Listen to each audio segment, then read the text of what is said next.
Welcome to our channel. Today we how to authorize with Okta plus AWS Mobile SDK authorization, full guide step by step clearly.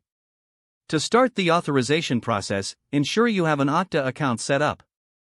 Log in to your Okta dashboard. Navigate to the admin section of your dashboard. Click on Applications from the menu. Select Add Application to start a new app integration. Choose Native as the platform type for your application. Set the appropriate name and any other required fields for your application.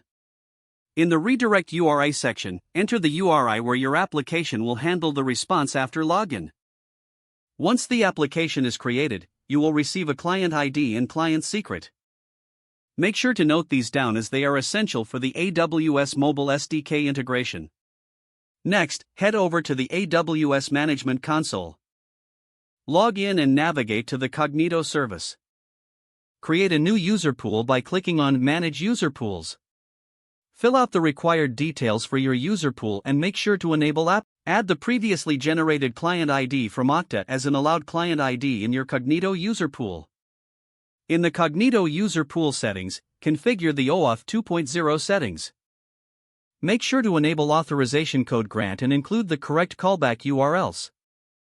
Now, install the AWS Amplify and Okta SDKs in your application.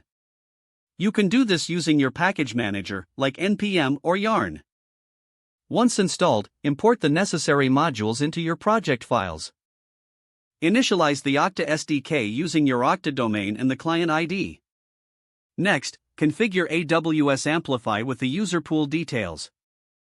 Set the authentication flow to use the authorization code grant. You'll then create a login function that will use Okta for authentication.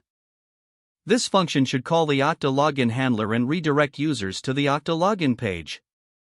On successful login, retrieve the access token from Okta. Pass this token to AWS Cognito for authentication. You'll also want to handle any errors that may arise during the login process. Once authenticated, store the tokens securely in your application. Don't forget to like this video and subscribe to our channel for more step-by-step tech guides.